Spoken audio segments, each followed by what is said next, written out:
오늘의 플러스, 가야나의 자원을 둘러싼 강대국들의 열망 들어봅니다. 최준영 법무법인 율촌 전문위원 모셨습니다. 어서 오세요. 네, 안녕하세요.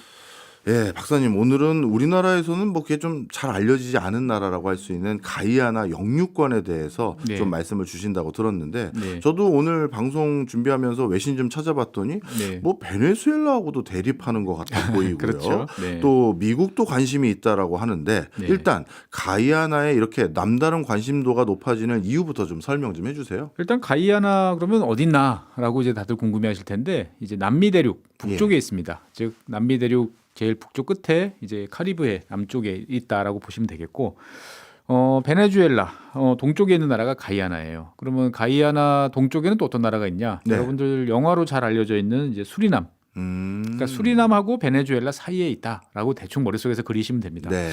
그러면 이제 수리남 동쪽에는 또 무슨 나라가 있냐? 그러면은 이제 옛날식 표현, 이 표현을 쓰면 참 연식을 인증하는 표현인데 이제 불령 기아나, 프랑스령 기아나 또는 프렌치 기아나라고 붙이는 프랑스 영토가 있습니다. 네. 그래서 여기서는 이제 우주 로켓 기지가 있죠. 그래서 뭐 우리나라 아리안 위성에다가 탑재하는 경우도 이제 종종 있는데 뭐 옛날 빠삐용 영화 네. 나온 지역도 있고 어쨌든 이 남미 북부 지역은 뭐 기본적으로 보면 아마존 정글이 계속 이어지는 이제 그런 지역이에요. 그러니까 어떻게 보면은 사람 살기가 그닥 좋지 않은 그래서 사람들은 주로 해변가에 이제 몰려 있는 이제 그러한 곳인데 여기에 이제 가이아나라는 나라가 있다 정도로만 이제 알고 있으면 됩니다. 그런데 이제 우리나라 같은 경우는 작년부터 이 가이아나에 대해서 조금씩 그래도 관심이 높아졌죠. 석유 때문에. 석유 때문에 그러면서 대표적인 샘플 사례로 예. 그래서 대한민국 국민들의 마음을 이제 들었다 놨다 이제 하기도 했었는데 가이아나 같은 경우는 일단 석유가 많이 이제 매장이 돼 있습니다. 예. 지금 현재까지는 주로 이제 해상에서 바다에서 이제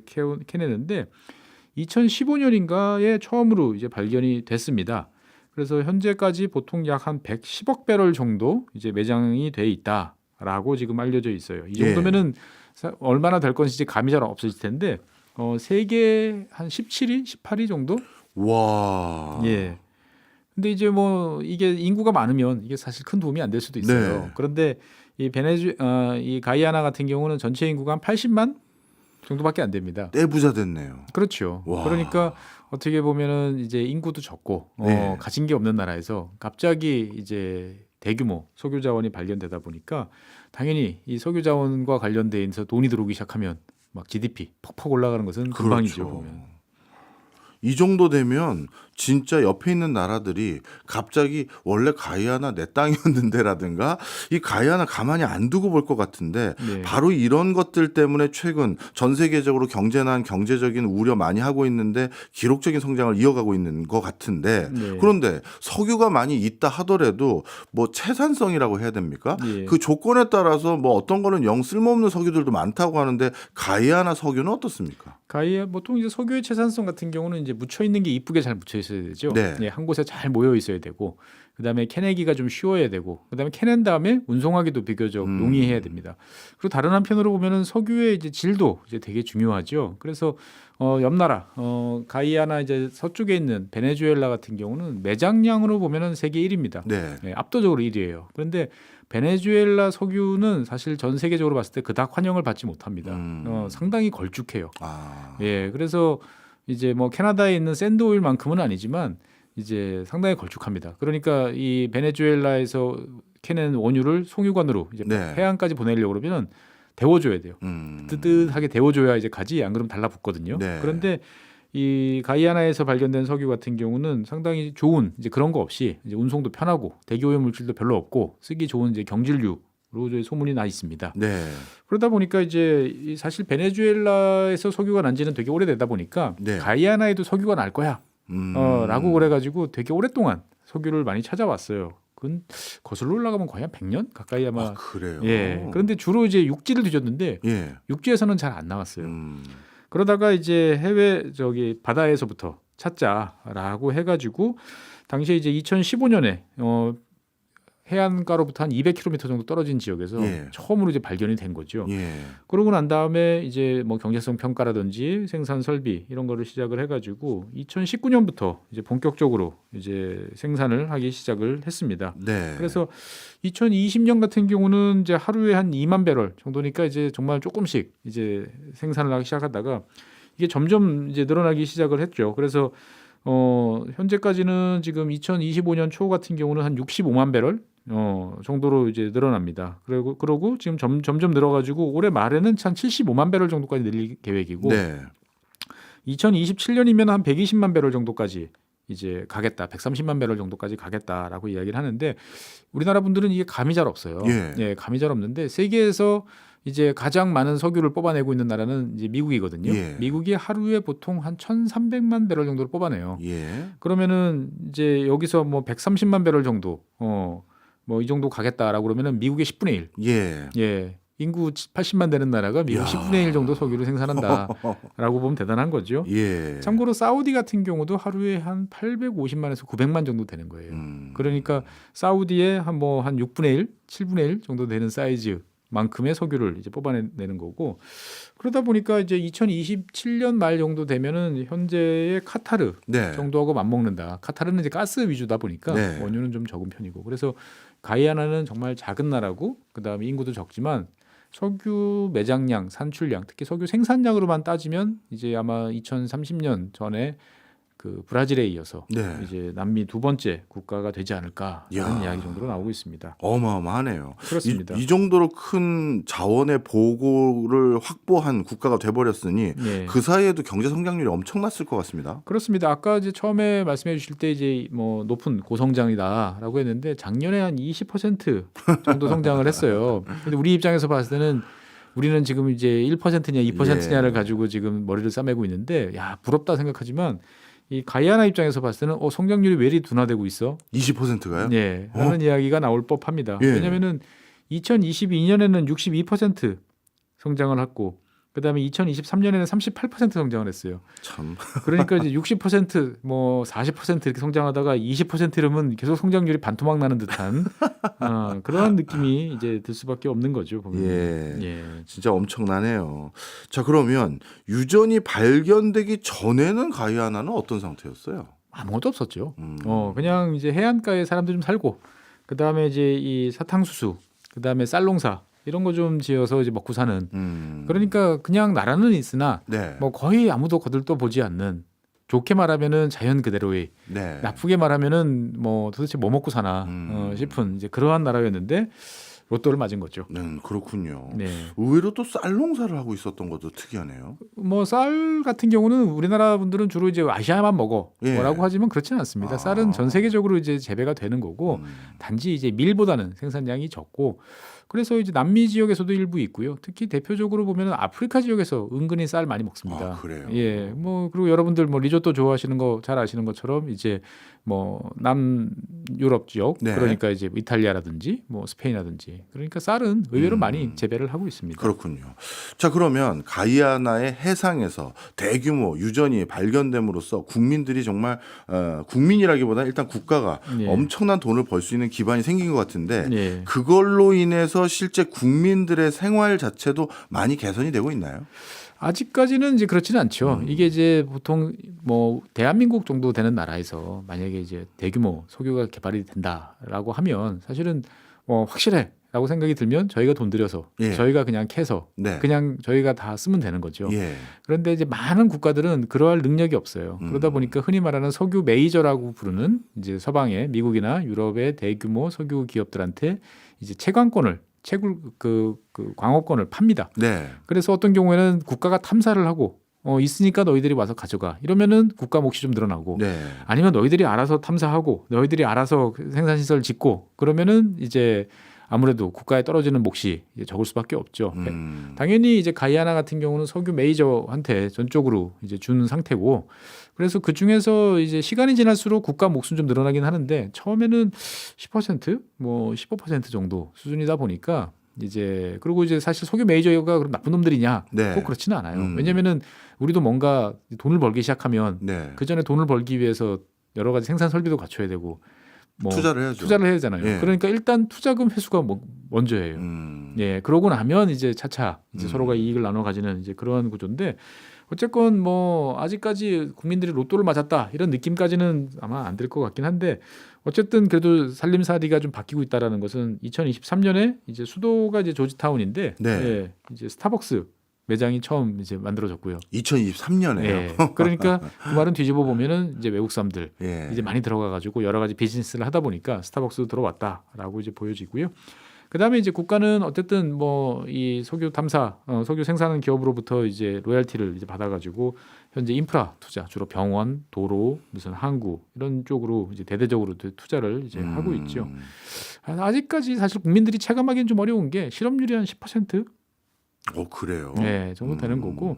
사실 뭐 농업 하다가 갑자기 예. 이렇게 자원이 터지면 뭐 사람들을 뭐 새로운 일에다가 뭘 데려서 시키려고 그러면 교육도 시켜야 되는데 시간이 걸리니까. 그러면 학교도 필요하고 네. 그 학교에서 배우는데도 뭐 적어도 10년 이상 걸리고 네. 그러다 보니까 어쩔 수 없는 이제 그러한 상황이다라고 이제 볼 수가 있는 거죠. 그래서 뭐 석유와 관련돼서 여러 가지 비즈니스들은 당연히 이제 많을 수밖에 없고 뭐 물동량도 많아지니까 여러 가지 일들이 많지만 주로 이런 것들은 이제 외국 사람들, 네. 외국에서 들어온 사람들 이제 몫이 되는 게 이제 가장 큰 이제 불만이다라고 이제 볼 수가 있고 네.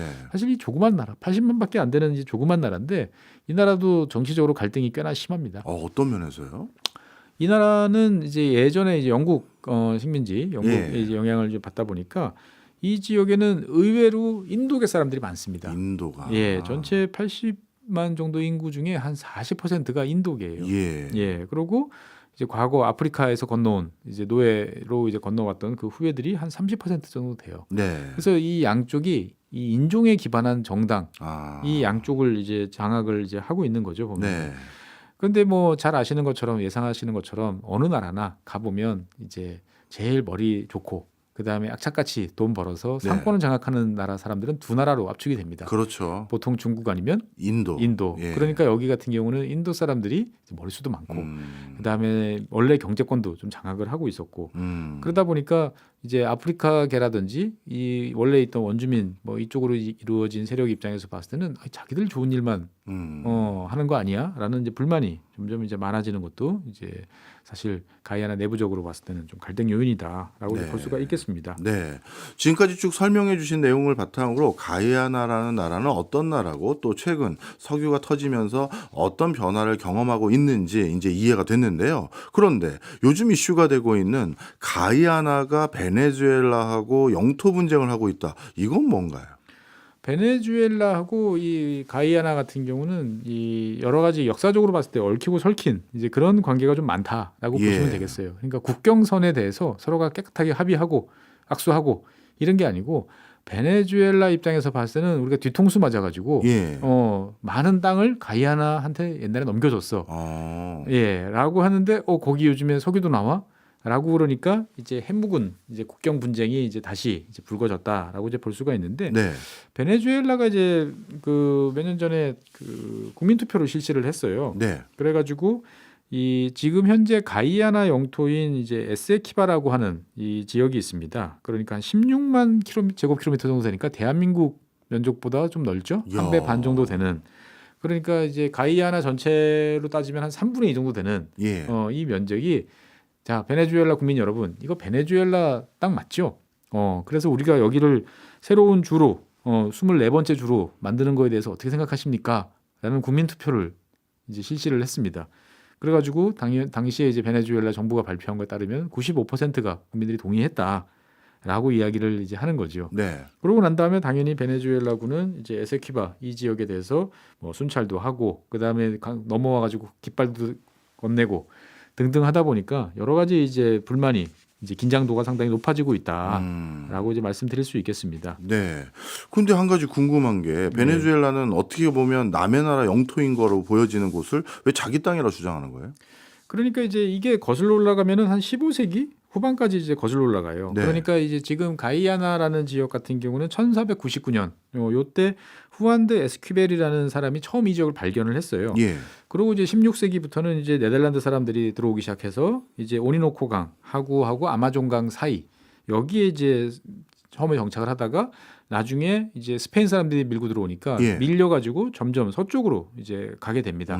그래서 네덜란드하고 그다음에 이제 스페인 사람들이 몇 번 이제 충돌을 이제 하다가 1814년에 저 다른 곳에서 벌어진 전쟁의 영향으로 이제 영국과 네덜란드가 이제 이 지역에 대해서 영유권을 조정을 하게 됩니다. 네. 그래서 일단은 영국이 이제 이 현재 가이아나 지역을 이제 받게 된 거죠. 예. 그러면서 이제 이 네덜란드로부터 넘겨받은 지역 플러스 좀 서쪽으로 더 가가지고 그게 아까 말씀드렸던 현재 에세키바 지역까지 우리 땅 이렇게 이제 잡아가지고 예. 여기를 이제 1831년에 영국령 이제 가이아나 네. 이런 식으로 갔던 거죠. 그런데 이제 여기에 대해서 베네수엘라는 이제 그 전에 독립을 한 이제 19세기에 독립을 한 상태였는데 영국이 이제 자기들 땅이라고 하는 거에 대해서 불만을 이제 가질 수밖에 없는 거죠. 그래서 1841년에 너희들 너무 많이 넘어온 것 같은데라고 이야기를 이제 하게 되는 거죠. 그래서 이제 영국 같은 경우는 에세키바 강이라고 있는데 이 강을 건너가서 한참 들어와서 네. 이걸 자기 땅이라고 했는데 베네수엘라는 반대로 에세키바 강까지가 다 우리 땅이라고 이야기를 이제 하게 됐던 겁니다. 네. 예, 그래서 이 양쪽에 이제 국경 분쟁을 이제 벌이기 시작을 했는데 하필 또 1850년에 이 예. 에세키바 이 지역에서 금이 발견됐어요. 아. 그러니까 베네수엘라 입장에서 봤을 때는 당연히 우리 땅이라고 예. 이제 주장을 하게 되고 영국 같은 경우는 아님 이거 우리 거임 라고 이야기를 막 하다 보니까 이제 1882년 이 정도 되니까 양국 간의 이제 갈등이 이제 극에 달해가지고 예. 베네수엘라가 일방적으로 단교 영국이랑 음. 단교를 선언하는 일까지 가게 됩니다. 네. 예. 그러면 그 뒤에는 교통 정리가 뭐 어떻게 된 건가요? 일단락은? 그러니까 이제 이 갈등이 심해지다 보니까 이 베네수엘라 이 19세기 같은 경우는 요즘이랑은 좀 달라가지고 이 아메리카 대륙 전체에서 가장 큰 형님은 당연히 영국이겠죠. 아닙니다. 미국이었습니다. 예. 예. 그래서 다들 미국을 이제 네. 어떻게 보면은 미국이 큰 형님이니까 유럽 국가하고 분쟁이 생기면 미국한테 가서 이야기를 하면 미국이 대신 문제를 해결해 줄 거야. 아, 그렇게. 라는 이제 신뢰가 있었죠. 네. 그리고 이제 뭐 멀로 독트린이라고 그래서 남미 중남미는 다 미국이 알아서 할 거야라고 해서 베네수엘라가 이제 비싼 돈을 들여서 예. 로비스트를 고용을 합니다. 예. 그래서 우리가 지금 영국 아들은 두들겨 맞고 있는데 이거 좀 도와주세요라고 그래가지고 1895년에 미국이 나섭니다. 그래서 몰로 독트린에 따라 가지고 여기에는 아메리카 사람들끼리 알아서 하려고 그러는데 왜 영국이 자꾸 예. 이러는 거냐라고 이야기를 해서 이것을 이제 국제 이제 중재 재판정에 넘기자라고 예. 이야기를 합니다. 그래서 1887년에 이제 중재 조약이 체결이 돼요. 예. 그래서 지금도 있는 파리 국제 재판소에 가가지고 영국 사람 2사람, 미국 사람 2사람, 중립국 뭐 그다음에 러시아 1사람 이렇게 해가지고 중재를 시작을 합니다. 네. 그래서 서로 국경선이 어딜 거냐라고 했는데 이게 이제 1899년 3월에 판결이 나왔는데 이게 이제 베네수엘라한테 기대와는 달리 상당히 불리한 기존에 영국이 주장하던 상당 부분을 그냥 이제 인정을 해준 거죠. 네. 그러니까 이게 이 베네수엘라 사람들은 우리가 뒤통수를 맞았다. 아. 그러니까 이 영국 사람하고 중립이라고 생각했던 이제 러시아 사람이 짝짝꿍이 돼가지고 네. 3대2로 네. 이렇게 했다라고 이제 불만을 많이 갖고 있는 거죠. 그거는. 어찌 보면 국제기구로부터 중재까지 갔는데 그 네. 과정에서 지금의 영토가 상당 부분 원래 베네수엘라 입장에서는 원했던 지역이 아니다. 네. 그 당시에는 영국 땅이다. 지금은 가이아나 땅이다라고 인정을 해준 거면 네. 억울하지만 그냥 판결을 받아들여야 되는 거 아닌가요? 그러니까 이제 영국이 계속 점유하고 있을 때는 이제 그냥 어쩔 수 없다라고 네. 생각을 해서 영국도 강대국이니까 네. 그래가지고 1932년 20세기에 들어와서 영국, 브라질, 베네수엘라 세 나라가 국경선을 이렇게 그었어요. 예. 이때까지는 잘 문제가 없었는데 1962년에 이제 가이아나가 이제 독립을 하기 시작을 합니다. 네. 독립을 할 거야라고 그러니까 베네수엘라가 그러면 이야기가 다르지. 왜냐하면 이거는 영국하고 베네수엘라의 문제였지.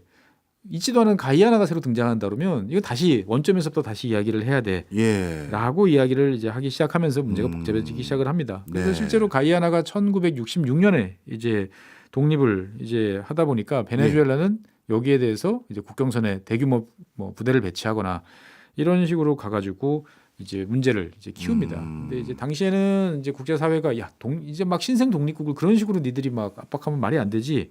라고 그래가지고 이제 압박을 가하다 보니까 이제 1970년에 일단 유예. 우리 땅 맞는데 하도 주변에서 뭐라고 그러니까 우리 좀 참을게. 네. 라고 일단 유예를 이제 한 상태에서 이제 1990년에 유엔이 이제 중재를 하기 시작을 했던 거죠. 네, 알겠습니다. 예. 박사님, 그러면요, 제가 궁금한 게요. 그동안 나름대로 1970년대 이후로부터 계속 지켜만 보고 있는 상황이었는데 네. 그런 문제를 최근 베네수엘라가 다시 이슈화한다는 것은 예. 유전이 터진 뒤에 뭔가 가이아나가 부자가 되니 더 어떻게 보면 욕심이 나는 것 같은데 네. 그런데 이 국경 분쟁하는 지역과 예. 유전은 좀 거리가 있어 보여요. 왜냐하면 유전 터진 데는 그 바다니까. 가이아나 바다 위에 그것도 예. 200km 정도 떨어진 데라고 하는데 예. 관계가 있습니까? 있죠. 왜냐면은 육지에서부터 보통 선을 그어 가지고 아. 나가잖아요. 그러니까 육지 국경이 바뀌면 네. 해상 경계선도 이제 바뀌는 것이 이제 맞다라고 이제 볼 수가 있겠습니다. 그래서 어떻든 간에 이제 2000년대 들어오면서부터 네. 이제 이 가이아나가 이제 그 광구권을 판매를 하고 나니까 미국 기업들이 와서 네. 여기저기서 탐사를 하는데 2000년대 같으면은 이제 베네수엘라 같은 경우는 차베스 대통령이 아직 살아생전 이제 시절이었고 그러다 보니까 미국 기업들이 와서 움직이는 거에 대해서 되게 민감하게 반응을 할 수밖에 없었습니다. 네. 그래서 실제로 2013년에는 베네수엘라 해군이 이제 가이아나 해양 탐사선을 이제 납포하는 일들이 이제 벌어지기 시작을 했고요. 그리고 이제 석유가 이제 발견된 그 이후부터는 더 이제 경계가 이제 그 갈등이 심해져 가지고 네. 2018년 같은 경우는 베네수엘라 이제 해군이 엑손모빌의 이제 탐사를 이제 방해하고 하는 일들이 이제 벌어지기도 이제 했었습니다. 네. 그래서 어떻든 자관 이 지역 같은 경우는 지금도 상당히 좀 복잡한 이제 그러한 상황이 이어지고 있다라고 이제 말씀드리겠고요. 근데 가이아나 국민이 80만 명밖에 안 되는데 네. 만약에 베네수엘라가 가이아나에 쳐들어간다면 예. 자체적으로 국방력으로 이거 대응이 되는 수준인가요? 당연히 안 되죠. 네. 그러다 보니까 이제 가이아나는 베네수엘라에 이제 어떤 이런 위협이 있으면 주변 국가 뭐 이를테면 미국이라든지 뭐 영국이라든지 아니면 이제 그 남쪽으로 국경을 접하고 있는 얼핏 머릿속으로 생각해 보면 가이아나하고 브라질은 되게 거리가 멀 것 같은데 네. 이웃 국가입니다. 아. 브라질이 원체 크다 보니까. 예. 그래서 브라질의 도움을 좀 이제 요청을 해가지고 실제로 아까 말씀드렸던 최근에 이제 그 분쟁 당시에도 브라질이 이제 병력이라든지 장갑차를 이제 보내가지고 베네수엘라한테 넘어오지 마라라고 이제 달래기도 이제 했었습니다. 네. 그래서 실제로 이제 그 미국 기업들 이해가 좀 걸려 있는 지역이다 보니까 이제 미국 국무부가 이제 뭐 자꾸 베네수엘라 도발하면 이제 베네수엘라 정권에 대한 이제 강력한 제재로 이어질 테니까 적당히 해라라고 이야기를 이제 하고 있는 거죠. 그래서 사실 가이아나 같은 경우는 베네수엘라가 이렇게 나올 때마다 이제 미국, 영국 이런 나라들의 이제 도움을 요청할 수밖에 없는 이제 그런 상황이다라고 말씀드리겠습니다. 네. 만약에요. 지금 형국을 쭉 보니까요. 가이아나는 엄청난 자원은 확인됐지만 네. 자체적으로 개발할 수 있는 역량도 부재하고 네. 그렇다고 자국의 국방력을 혼자 온전히 유지할 수 있는 상황도 아니고 근데 옆에 나라에서는 그 자원에 대해서 직접적으로 탐을 내고 있는 것 같고 그러면 이 상황에서 이걸 잘 악용하면 우리 땅 좋아하는 트럼프 대통령 이거 가이아나에 대해서도 남다른 욕심 충분히 낼 것 같은 생각도 드는데요. 뭐 현재로서는 이제 할 일이 너무 많으시니까 트럼프 대통령이 여기까지는 이제 아직 신경을 이제 잘 이제 못 쓰는 이제 그런 네. 상황이고 사실은 이제 여기 같은 경우는 철저하게 이제 미국 기업들이 이제 주축이 돼서 움직이고 있는데 네. 재밌는 점은 이제 트럼프 대통령이 가장 견제하고 여러 가지로 노력을 많이 하는 게 이제 중국이잖아요. 네. 중국과 대결해야 된다라고 하는데 이 지역 지금 이제 가이아나에서 석유가 나오는 이 광구 같은 경우는 기본적으로 이제 엑손모빌이 이제 주도입니다. 제일 네. 이제 그 지분이 많고요.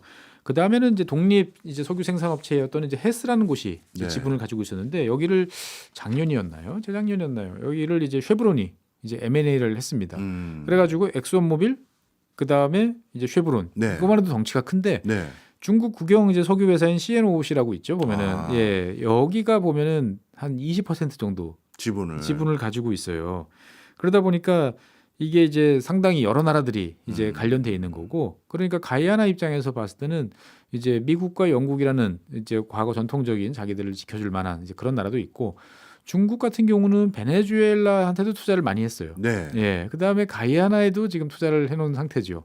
그러니까 사실 가이아나 입장에서 봤을 때는 이제 어떻게 보면은 중국이라는 양쪽 다 투자한 이런 나라가 적당히 좀 알려줬으면 좋겠다라고 이제 생각을 할 수밖에 없는 거고, 네. 실제로 이제 그런 것들이 좀 영향이 있었는지 어쩌는지 모르겠습니다만 최근 뭐 아주 최근에는 그래도 좀 티격태격까지는 직접적으로 안 가는 것 같습니다. 네. 뭐 박사님도 잘 아시겠지만 회사라는 건 결국 나중에는 궁극적으로 지분 싸움이 되는데 네. 중국 지분 20% 오히려 트럼프 입장에선 저것마저도 내가 강탈해 가겠다라고 생각하면서 가이아나를 나중에 진짜 혹여나 미국령 예. 이렇게까지 진화 발전할 가능성 그것도 충분히 배제는 못 하나요? 일단은 뭐 미국 영으로까지는 아직까지 트럼프 대통령이 생각은 안 하는 것 같은데 예. 이 중국 국영 기업이 갖고 있는 이제 지분 아까 20%라고 했는데 25%입니다. 이제 요 지분을 예. 이제 내놔라라고는 할 수가 있을 것 같아요. 예. 그러니까 최근에 그 어디죠? 파나마 같은 경우도 파나마 운하 양쪽에 이제 있는 항구가 있어요. 네. 여기를 이제 홍콩에 있는 이제 회사가 홍콩 이제 허치슨이라는 이제 회사가 이제 그 계약을 맺어가지고 위탁 관리를 해왔는데 트럼프 대통령이 이거를 들어서 중국이 이제 파나마 운하를 운영하고 있다. 네. 난 이거 좌시하지 않겠다. 네. 라고 이야기를 하다 보니까 이 허치슨이라는 회사는 사실 전 세계 한 50개 정도 항만을 운영하는 되게 큰 회사인데 뭐 홍콩의 대표적인 재벌이죠. 네. 팔았어요.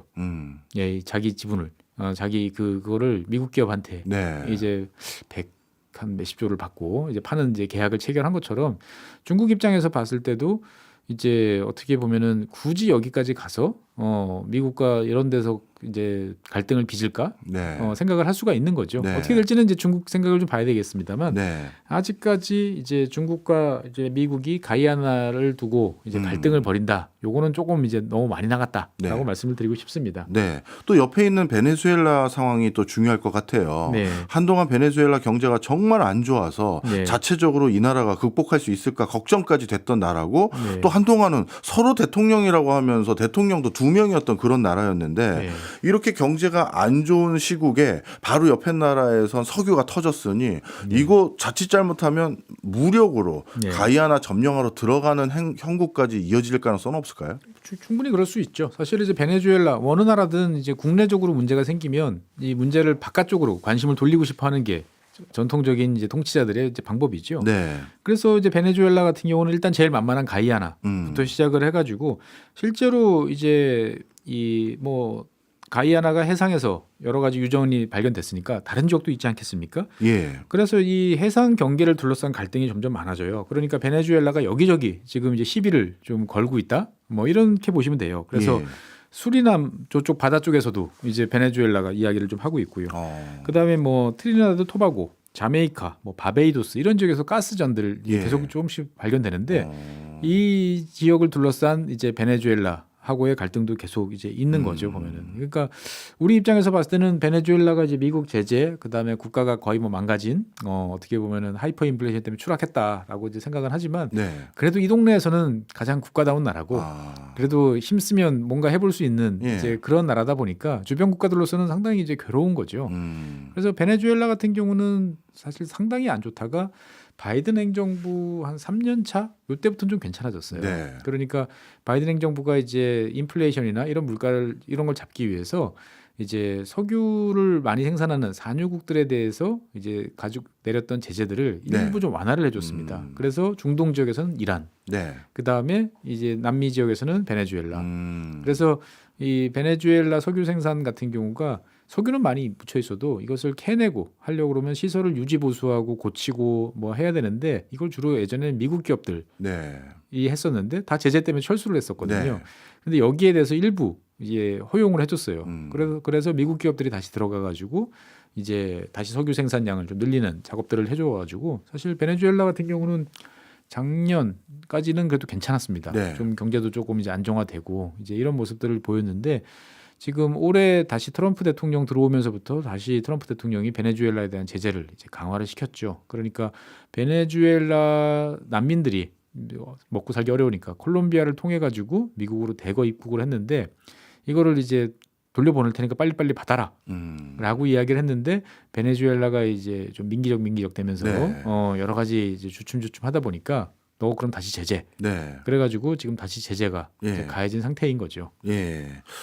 그러면 베네수엘라 상황도 봤더니 아직까지 내부도 물론 나아지긴 했습니다만 뭔가 더 성장하기 위해서 모멘텀이 필요한 상황에서 이 가이아나 이거와 관련된 갈등의 불씨는 계속 남아 있는 것 같은데 네. 근데 또 궁금한 게 베네수엘라는 그러면 자체적으로 석유를 시추하고 정제해서 외국에 팔 수 있는 역량 똑같이 없을 것 같은데 예. 그럼 결국 이거 본인들이 영토 우리 겁니다라고 해도 예. 결국 미국 회사들이 개발 안 해주면 아무 소용 없는 거 아닌가요? 그렇죠. 어. 아무 소용 없죠. 하지만 일단 기분은 좋죠. 예, 우리가 예. 100년 만에 우리 땅을 되찾았고 예. 그 안에 있는 석유 뭐 언젠가는 되겠지라고 베네수엘라 사람들은 되게 낙천적이에요. 만나보면 아. 상당히 낙천적인데 뭐 그렇게 이야기하는 거죠. 전 세계에서 석유 마지막까지 쓰고 마지막까지 펑펑 쓸라는 우리야. 사실 맞는 말이거든요. 네. 예, 그러다 보니까 이왕 뭐 거기다 플러스 알파로 더 가지고 있으면 되지라고 이제 생각들을 이제 하게 되는 거죠. 그래서 어떻게 보면 최근에 국제 정세를 보고 있으면 이제 미국과 그 다음에 이제 러시아가 이제 서로 가까워지는 형세를 보이고 있잖아요. 네. 그러면 이제 러시아 자본을 이제 필두로 해가지고 뭐 못 들어올 것도 없다라고 생각이 드는 거고 그러네요. 적절히 미국이 양해를 익스큐즈를 할 수도 있어요. 예. 중국 대신 너희가 좀 가서 좀 뭐 좀 해봐라. 예. 그러면은 뭐 또 서로가 이해관계 맞아 떨어질 수도 있다 보니까 사실 이 지역과 관련돼 있는 이슈들은 앞으로 어떻게 전개될지 예. 알 수가 없다. 그런데 다만 핵심적인 것은 미국 입장에서 봤을 때는 내 뒷마당이야. 예. 그런데 그 동안에 이제 뭐 브라질, 아르헨티나, 뭐 칠레, 페루 이런 지역에 뭐 에콰도르나 이런 지역에 중국 자본이 너무 많이 들어왔으니까 예. 이거를 일단 밀어내는 작업을 하려고 그럴 것 같아요. 그러면 이제 그 공간을 미국 기업이 채울 거냐, 예. 아니면 아까 말씀드린 것처럼 러시아라든지 뭐 다른 쪽이 채우는 것이냐, 이런 이제 변화는 좀 남아 있는 것 같습니다. 네. 오늘 뭐 가이아나를 다루긴 합니다만 요즘 가이아나를 비롯해서 우크라이나 또 중동 지역 등등 이런 여러 지역들의 변화들을 가만히 보면요. 이러다가 한 내년 아니면 내후년에는 세계 지도 다시 사야 되겠다. 지도의 꼴이 많이 달라질 것 같다라는 생각이 듭니다. 요즘 부쩍해서 이렇게 많은 나라의 국경 분쟁 또는 전쟁 등 이런 것들이 자꾸 첨예하게 더 부각되는 이유가 있을까요? 일단은 이제 국경선을 함부로 흔들지 말자. 왜냐하면 사실 인류의 전쟁이라는 것은 국경선을 넘었을 때 발생을 하잖아요. 예. 그러다 보니까 사실 이제 요즘에 많이 이야기되는 게 이제 뭐 대서양 뭐 헌장이라는 이제 단어들을 종종 들어보실 거예요. 네. 이게 이제 1941년 요때쯤 이제 미국과 이제 처칠 이제 수상하고 예. 그 로즈벨트 대통령이 이제 태평양에서 함상에서 서로 체결한 헌장이에요. 근데 여기 보면 독일이나 이런 추축국들과 달리 이제 미국, 영국으로 대표되는 연합국은 국경의 영토를 넓히는데 관심이 없다. 안 할 것이다. 네. 그리고 기존의 국경선을 존중한다라고 예. 이야기를 이제 해줬어요. 네. 그런데 이제 2차 세계대전이 끝나고 난 다음에 소련이 동유럽에서 국경선을 막 새로 막 그었죠. 네. 폴란드 같은 경우는 나라 전체가 이제 서쪽으로 이제 이동을 했어. 네. 그러니까 이제 사실은 이게 이제 상당히 갈등 요인이 되다가 1970년대 중반 74년인가에 이제 헬싱키 조약이라는 걸 체결하면서 자 일단은 요 선에서 끝내자라고 하면서 그 다음서부터 1970몇 년 지금까지 한 50년 동안은 국경은 다른 나라가 힘으로 네. 바꿀 수 네. 없다라는 그런 원칙이 정해졌던 거죠. 예. 그래서 옛날에 이제 후세인이 이제 그 쿠웨이트 침공했을 때도 다국적군이 가서 응징을 그렇죠. 하고 그랬는데 이게 이제 우크라이나 전쟁 때부터 망가지기 시작을 합니다. 그러면서 이제 트럼프 대통령이 들어오고 나니까 트럼프 대통령 생각은 뭐냐? 전 세계가 200개 가까운 나라들이 다 어떻게 동일하냐? 똑같냐? 힘 있는 나라, 강대국이 위에 있는 거고, 네. 이 나라들은 하고 싶은 일을 하는 거고, 나머지 나라들은 해야 될 일을 하는 나라야. 그러니까 뭐 너도 주권, 너의 영토, 너의 국경선 이런 거는 중요하지 않지. 그냥 큰 세력 있는 나라들끼리 색연필 들고 네. 지도에다가 색칠하면 되는 거지. 네. 라고 하는 시대로 지금 이제 변해가고 있는 거죠. 그런데 이제 이것이 실제로 국경선을 막 바꾸는 이런 작업이 될지 예. 아니면 실질적인 영향권은 행사하지만 뭐 그렇다고 형식적 국경은 남겨놓을지 예. 이제 봐야 되는 이제 시대로 되는데 제가 봤을 때 트럼프 대통령 4년 지나고 나면 최소한도 아마 그린란드는 미국 땅이 될 가능성이 매우 높다라고 그래요? 저는 좀 생각이 되어집니다. 왜냐하면은 뭐 그린란드 같은 경우는 기본적으로 자치령이잖아요. 예. 그리고 독립을 원해요. 아, 스스로도요? 스스로 독립을 원하죠. 그린란드 원주민들이. 예. 예. 그러니까 일단 독립을 한 다음에 예. 그 다음에 다시 이제 우리가 뭐 미국으로 가겠다라고 이제 할 수도 있는 거고 여기에서 이제 미국이 뭐 힘으로 뭐 그거를 잡아당길 수도 있고 예. 아니면 적절한 당근이나 인센티브를 제공하는 방식으로도 이제 갈 수는 있겠죠. 그런데 뭐 여러 가지 방식이 있고 뭐 변수는 많습니다만 제가 봤을 때 최소한도 그린란드 정도는 미국이 이제 트럼프 4년이 지나고 나면 이제 가져와서 미국 영토가 더 넓어지는 그런 일이 벌어지지 않을까 싶습니다. 네.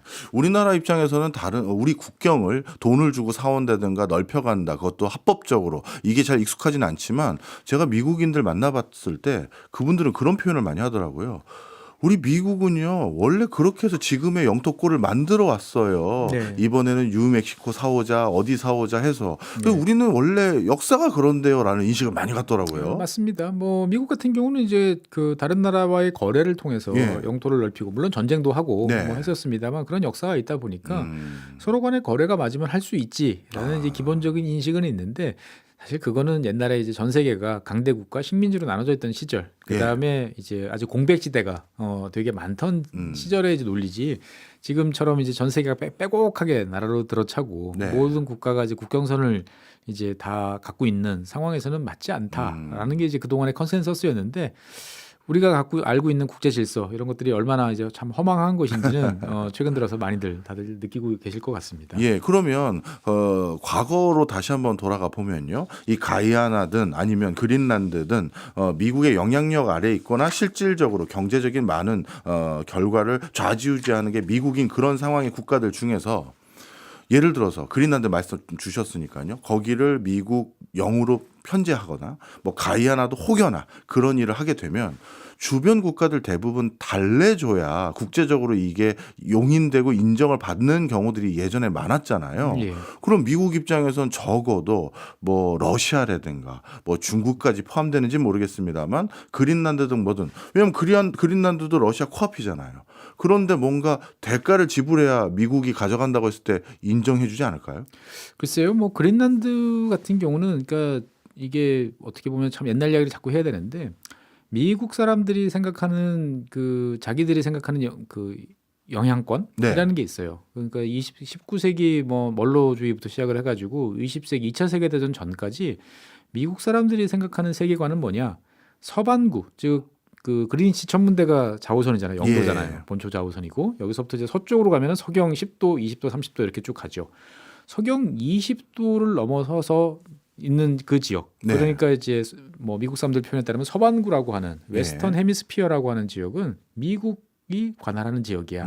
그러니까 유럽 국가들이 여기에 대해서 왈가왈부하지 마라는 게 오랫동안에 미국의 입장이었어요. 그러면은 그 미국이 말하는 서반구에는 어디가 들어가느냐? 아이슬란드가 들어가고요. 그다음에 그린란드가 들어가요. 그다음에 이제 캐나다, 뭐 이제 뉴펀들랜드 섬, 뭐 이런 쪽. 그러니까 미국 사람들 입장에서 봤을 때는 그 지역이 그렇게 이제 먼 지역이 아니다라는 입장이고, 당연히 카리브해 들어가고 중남미, 여기는 미국의 영향권이니까 다른 나라 세력들이 여기 들어와서 뭐 하지 마, 라는 게 전통적인 미국의 세력권이었는데 2차 세계대전이 지나가면서 치르고 나면서 미국이 슈퍼파워가 됐죠. 그러니까 전 세계가 다 이제 미국 영향권이 되니까 사실은 전통적인 미국의 영향권이라는 것은 그냥 교과서, 옛날 역사책 이런 데서만 남는 거였어요. 그런데 최근에 트럼프 대통령 같은 경우는 이제 미국이 그 글로벌 뭐 경찰 안 하겠다 이런 거잖아요. 네. 그러면 그 말은 그래, 이 지역은 뭐 러시아 영향권인 것 같아. 그럼 러시아가 알아서 하고. 그럼 이 지역은 중국 영향권인 것 같아. 그럼 중국이 알아서 하고. 그럼 미국 영향권은 어디냐? 미국 영향권은 아까 말씀드린 이제 이 서반구라고 하는 이 지역이다 보니까 정말 가이아나라든지 뭐 이런 지역 같은 경우는 뭐 얼마든지 미국 입장에서 봤을 때는 처음이 어렵지. 뭐 해볼 수도 있지만 실제로 미국 입장에서 봤을 때도 굳이 그런 부담까지 질 필요는 없다. 질 필요는 없을 것 같다라는 생각이 드는 거죠. 그러니까 그린란드는 어떻게 보면은 그린란드를 미국이 이제 병합을 하게 되면 북극이라는 지역, 지금 북극에 뭔가 영유권과 관련돼서 이렇게 한 발 걸치고 있는 국가들은 한 7개 정도가 됩니다. 보면은 뭐 미국, 러시아, 캐나다, 그리고 이제 뭐 노르웨이, 그다음에 스웨덴, 뭐 주로 이제 북유럽 국가들, 아이슬란드 이렇게 있는데 미국은 이 북극이라는 지역을 그냥 철저하게 러시아하고 미국이 두 나라에서 나눠 먹고 싶은 거예요. 그러니까 이제 그러면 덴마크령이 이제 저 그린란드 어떻게 되느냐라는 생각이 당연히 드는 거니까 그렇네요. 그거를 이제 딱 인마이 포켓 예. 해놓고 나면 저쪽은 러시아, 이쪽은 미국인데 캐나다가 있네. 네. 그냥 51번째 주로 하자. 아. 예, 그런 생각인 것 같아요. 우리 네. 입장에서 봤을 때는 그게 말이 돼? 라고 음. 생각하지만 트럼프 대통령은 뭐 왜 안 돼? 라고 생각을 하는 것 같고 예. 실제로 이제 어떤 결과가 나올지는 좀 지켜봐야 되는 거죠. 네. 그럼 방금 박사님께서 말씀 주신 것처럼 원래 미국의 전통적인 영향권 안에도 가이아나는 들어가 있는 곳이니 네. 가장 입김이 클 것 같은데 네. 그러면 이 가이아나와 베네수엘라 이 분쟁에 대해서 근처에 있는 카리브해 국가들과 예. 또는 중남미 국가들도 거기도 뭔가 경제적 협의체도 있고 국제기구 같은 게 있을 텐데 예. 거기에서는 아무 얘기도 못 하고 있는 겁니까? 그렇죠. 이 지역에 이제 협의체들은 있습니다만 뭐 거의 영향력이 없다라고 이제 봐야 되는 거죠. 특히나 이제 이 뭐 카리브해 공동체 뭐 이런 이제 지역 기구들이 있습니다만 예. 여기에는 이제 뭐 회원들끼리 벌어지는 문제라고 그러면은 어떻게든 좀 해볼 수가 있겠죠. 네. 그런데 베네수엘라 같은 경우는 이제 그냥 옵저버예요. 아. 옵저버니까 이거를 나서기도 상당히 좀 애매하고 예. 그러니까 이제 우리가 뭐 다자간에서 이런 문제를 조정한다라는 것들은 이제 참 힘든 이야기다라고 이제 생각을 하시면 되겠습니다. 네. 어쨌든 이 나라들 입장에서 봤을 때는 뭐 베네수엘라가 자꾸 이렇게 시비를 걸고 뭔가 복잡하게 하는 것보다는 강대국 뭐 미국이라든지 영국이라든지 뭐 이런 나라들 러시아라든지 누군가 와서 좀 정리를 해줬으면 좋겠다라고 예. 충분히 이제 생각을 이제 해볼 수가 있는 거죠. 네. 그러니까 어쨌든 이 지역은 뭐 미국 입장에서 봤을 때는 내 영향권이고 내가 허락받은 세력이 와서 뭔가를 할 수 있으나 그렇지 않은 세력이 오는 건 상당히 곤란해라고 이제 생각을 하는 것 같고 네. 그러다 보니까 아까 말씀드린 것처럼 그러면 여기 가이아나에서 좀 중국이 갖고 있는 지분은 어떻게 하나 뭐 이런 것도 이제 미래에는 이제 꽤나 갈등 요소가 될 것 같습니다. 지금 중국이 가이아나 앞바다에서 원유 캐고 있다고 들었는데 네. 그것도 그럼 나중에 영향이 좀 있겠네요. 그러니까 이제 캐는 건 아니고 아. 아까 이제 엑슨모빌이 지분, 예, 예. 거기 지분을 이제 가지고 있는 거예요. 예. 그러니까 사실은 그냥 지분 가지고 있다는 것은 조용히 그냥 돈만 받아가면 되잖아요. 예. 만약에 그런 식으로 계속 간다라고 그러면 굳이 거기까지 이렇게 영향력을 뭐 신경 안 쓸 가능성도 있는데 이제 그것이 아니고 뭐 예. 가이아나에 대해서 뭐 항구를 만든다든지 뭔가 직접적인 투자 뭐 1대1로 사업을 진행한다든지 예. 뭐 이런 식으로 가면은 이제 미국 입장에서 봤을 때는 또 파르르 또 예. 할 수는 있겠죠. 네. 그러니까 사실 가이아나의 운명은 어떻게 보면은 강대국 사이에 이제 껴 있는 상태이기는 하지만 어쨌든 뭐 미국의 입김이 가장 큰 작용을 할 수밖에 없다라고 네. 볼 수가 있겠습니다.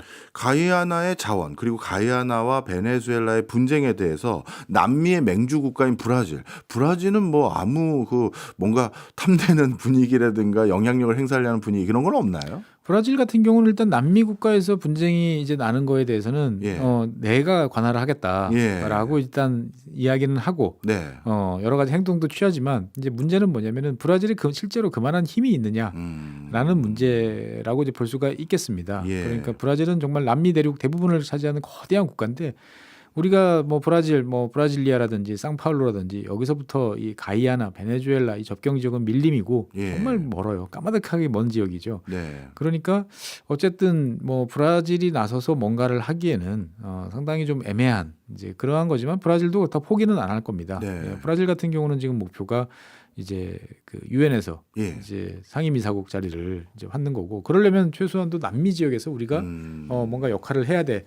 라고 이제 하는 건데 네. 최근 들어서 이제 미국 입장에서 봤을 때는 이제 뭐 중국과 잘 지내려고 하는 이제 브라질 예. 별로 그렇게 마음에 들진 않겠죠. 그렇죠. 그러다 보니까 최근 들어서 브라질도 지금 바짝 엎드려 있는 이제 그런 상황인 것 같습니다. 네. 마지막으로 가이아나 국민들 입장이 궁금해요. 네. 예를 들어서요. 1960년대 생긴 국가니 뭔가 민족성이라든가 국가의식 그런 게 높지는 않을 거라는 게 제 개인적인 생각인데 네. 그런 국민들 특히 그런 국민들이 중남미 지역이나 카리브 지역에 위치하고 있다라고 한다면 모두들 선망의 대상은 미국 시민권 받는 거일 수도 있거든요. 그렇죠. 그리고 트럼프 대통령이 최근 얘기했던 것 중에 하나가 나 미국 시민권 돈 주고 팔 거야도 얘기했었잖아요. 그럼 그런 과정에서 가이아나 스스로가 국민투표를 통해서 우리 그러지 말고 어차피 자원개발도 미국 기업들이 와서 상당히 적지 않은 양의 수익도 가져가는 마당에 내 삶이 크게 바뀐 것도 잘 모르겠고 이참에 그냥 미국 가서 내가 장사를 하던 일자리를 어떤 아니면 편하게 왔다 갔다 할 수 있게끔 미국으로 들어갑시다. 스스로 그런 길을 선택할 가능성은 없나요? 할 수는 있겠지만 미국이 안 받겠죠. 안 받아요. 왜요? 그러면 이제 푸에르토리코 같은 네. 이제 보호령 예. 이런 지위가 미국 입장에서 봤을 때는 훨씬 제일 좋은 낫다. 거죠. 왜냐하면 시민을 주면 시민권을 부여하고 실제로 가면 투표권 책정을 해줘야 되는 그렇네요. 거죠. 예, 상당히 미국 입장에서 봤을 때는 여러 가지로 복잡해집니다. 그렇네요. 그러다 보니까 뭐 미국 입장에서 봤을 때는 이익을 취하는 게 중요하지 거기에 따른 책임까지 지금 과연 트럼프 대통령이 생각하면서 그렇게 가느냐라고 보면은 의문인 거죠. 네. 그러니까 뭐 과거 우리 로마 제국이나 이런 네. 것들 보면 실제로 그 제국 시민이 있고 네. 그다음에 제국의 영토긴 하지만 뭐 투표권이라든지 보호를 받지 못하는 좀 외곽의 영토들이 있잖아요. 예. 뭐 그런 식의 이제 카테고리가 이제 만들어지는 어떻게 보면은 참 역사는 돌고 돈다. 예. 뭐 이런 생각이 들 텐데 어쨌든 뭐 좀 지켜봐야 될 것 같습니다. 네. 박사님 말씀을 쭉 들으면서 한번 드는 전 첫 번째 생각이 정말 국제관계는 비정하구나 이런 생각이 드네요. 이제는 정말 비정해졌고요. 예. 이제는 어떻게 보면 우리가 알고 있는 뭐 룰 베이스에 예. 룰에 기반한 예. 그다음에 서로가 주권국가 대등한 주권 약소국도 자기 목소리를 낼 수 있어. 라는 시대는 이제 급속도로 이제 막을 내리고 있는 것이 아닌가라는 거죠. 뭐 물론 앞으로 뭐 4년 후에도 어떻게 바뀔지 모르겠습니다만 일단은 많이 바뀌고 있다라고 말씀드리겠습니다. 알겠습니다. 지구 정반대편에 있는 가이아나를 통해서 국제 정세도 그렇고 지금 어떤 분위기로 흘러가는지까지도 같이 알 수 있는 기회였습니다. 지금까지 최준영 법무법인 율촌 전문위원이었습니다. 고맙습니다. 네, 감사합니다.